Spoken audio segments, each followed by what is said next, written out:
Hey there, YouTube. Just wanted to welcome you into this brand new channel. My name is Andrew, and along with my wife Jessica, we run a business called Five Little Ducks Resale.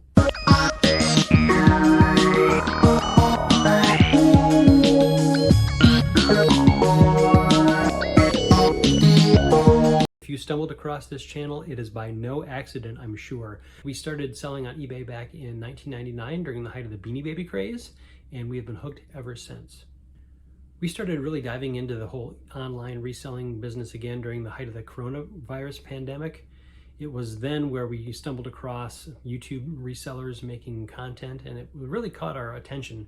You know, we sat down night after night after night for hours just, watching what people were selling and getting some good ideas that we could, copy and recreate on our own.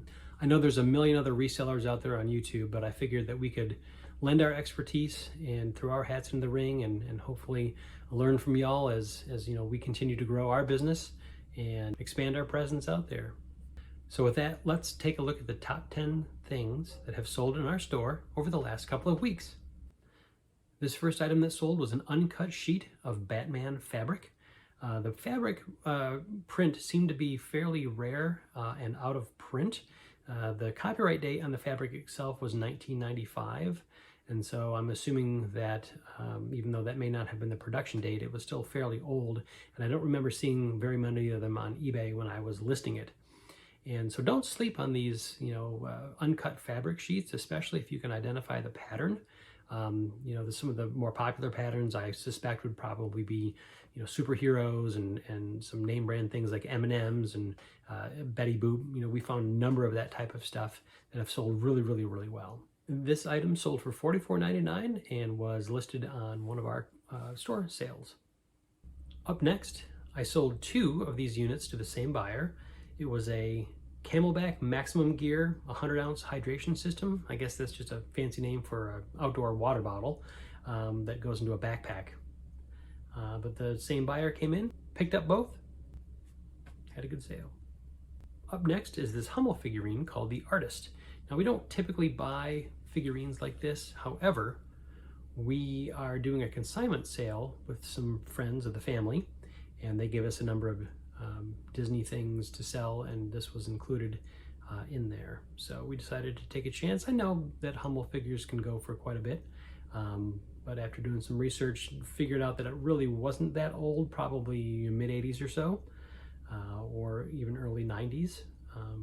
But this turned out to be an international sale. So someone overseas bought it. Up next, I picked up a vintage set of McGregor golf clubs. These were the Jack Nicklaus Golden Bear Tour Blade golf clubs, which included 3-through pitching wedge. Picked these up at a Goodwill up in Dallas, and the funny thing about this was that I typically don't find any good golf clubs at Goodwill. They all seem to be beat to hell and scraped up, and I happened to go there one morning just after they opened and happened to run across this set. Didn't know anything about it, but they were all present. They looked decent. Some of the grips were worn and there was some minor cracking, but given their vintage nature, I figured it wasn't going to be a big deal. Looked them up in the store, saw that the comps were really good, so I ended up picking them up and sold them for $79.99 plus ship. Now on this one too, I did something a little bit different. I actually did a flat rate shipping for UPS Ground. And so I basically looked at the UPS rates that we get charged and figured out kind of what the maximum rate would be and brought it down just a little bit, thinking that, hey, you know what, more than likely it's not going to go to one of these really far off locations. Turns out I was right, and it was an international sale, so I ended up shipping them to Kentucky. This next item was part of a big DVD purchase that I bought at a garage sale a few weeks back. This is the Full Metal Alchemist movie, individual movie called The Conqueror of Shambhala. Never heard of that, from 2009. But if you all are out there searching at garage sales, anime definitely sells. Like I said, this was part of a huge bundle deal that I got. There were numerous individual DVDs.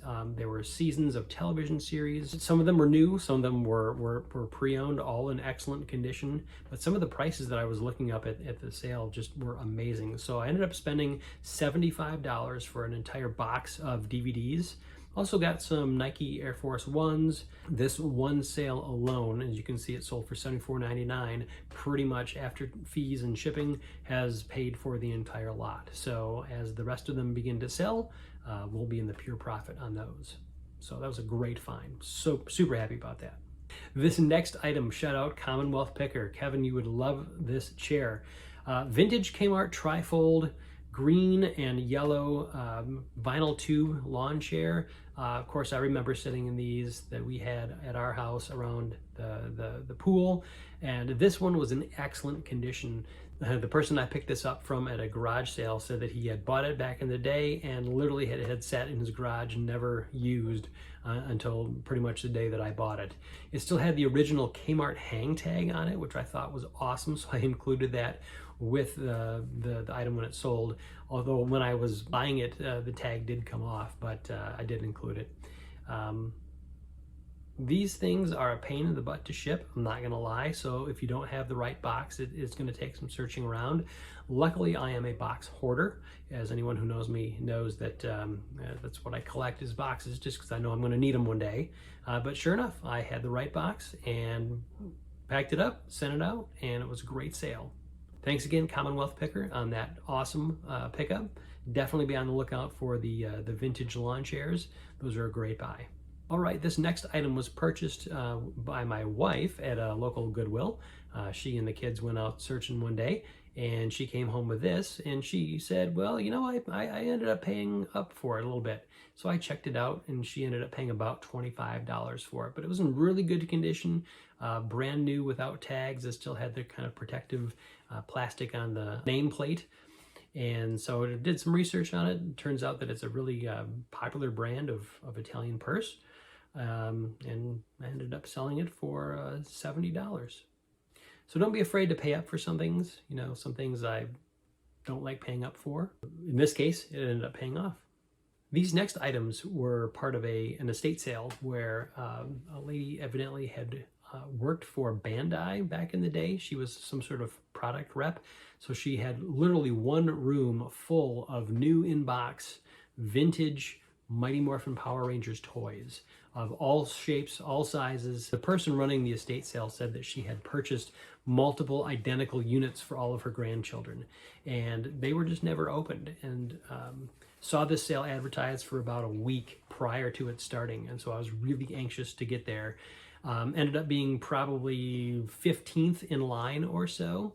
And when I got in, you know, people were making a beeline for this area. So I was ducking under people, jumping over people, trying to see. And of course, I didn't know anything about vintage Power Ranger toys at the time. Of course, I know that they sell great now. But I had my phone out, I was looking up comps, and ended up spending a couple $100 there, just kind of, you know, hoping that it was going to pay out.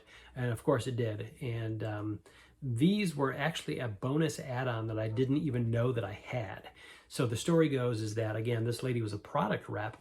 She had a folder of some full color brochures that presumably she would give out to the retail stores. And the brochures had product placement locations and how Bandai would like to see their products on the shelf. And so this was an assortment of 5 various size brochures, all full color, at least double-sided. Some were trifold, one was a quad fold, but it showed all of the toys coming out for that specific year. And so I wasn't entirely sure what to list these for. This was kind of a shot in the dark for me. But again, you know, when that kind of stuff happens, I like to list it high, maybe turn on best offers initially. If not, just kind of let it sit there just to kind of gauge interest. I had picked up a few watchers. I had sent out a few offers, but nothing was really happening. A few days back, I got a message from somebody with a collectibles in their title. So I figured that they were some sort of, you know, toy enthusiast. We kind of had a conversation about what these were, what I thought they might be. And ended up getting an offer sent, and we countered back and forth once or twice.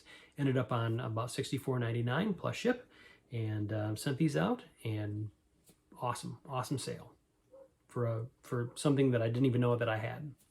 I apologize in advance. I had to kind of reposition the camera. I'm getting some light through the window on my face here. It's getting kind of late in the day, but I wanted to get these clips done. All right, this next item is a Victoria's Secret fragrance mist. I picked up a number of these at an estate sale. I think they were marked about $8 each, and did some comps while I was at the sale. Saw that they sold for really good prices. Ended up selling this one for $34.99 plus shipping. Now, one thing that I do suggest is definitely following all shipping guidelines when it comes to hazardous material. In this case, this is a flammable item. It's not allowed to be sent priority mail because it has to be sent ground. So I always make that disclaimer when I'm selling any perfume or any other flammable item that it does have to be sent USPS ground or even UPS ground if it's cost effective to do so. All right, the last item in our list is this pair of women's roller derby fireball white skates. They were size 6 and they had their original box. We picked these up from an estate sale where this lady had a ton of items from our personal childhoods, you know, strawberry shortcake, Garfield, Barbie, all that sort of stuff. So this was really fun to go to. We ended up paying up a little bit for these. So in the end, I don't know if we made a whole lot of money on these. But one of the things that's cool about reselling is if you can find some of these older things that people are really looking for from their childhoods and you can kind of reunite them, I think it's kind of a cool thing. And so when I got this message from the buyer after the skates had arrived, it really made it all worth it. So even though we paid up for the skates and took an offer, it was great to get that larger item out of the store, and it was great to get that message from the buyer. Thanks for sticking with us this far. If you've made it all the way through that list, thank you. I really appreciate you being here. This is the first episode of what I hope to be many episodes to come. If you learned anything, if you liked what you saw, certainly like and subscribe, and we'll be sure to have more content out shortly. Take care.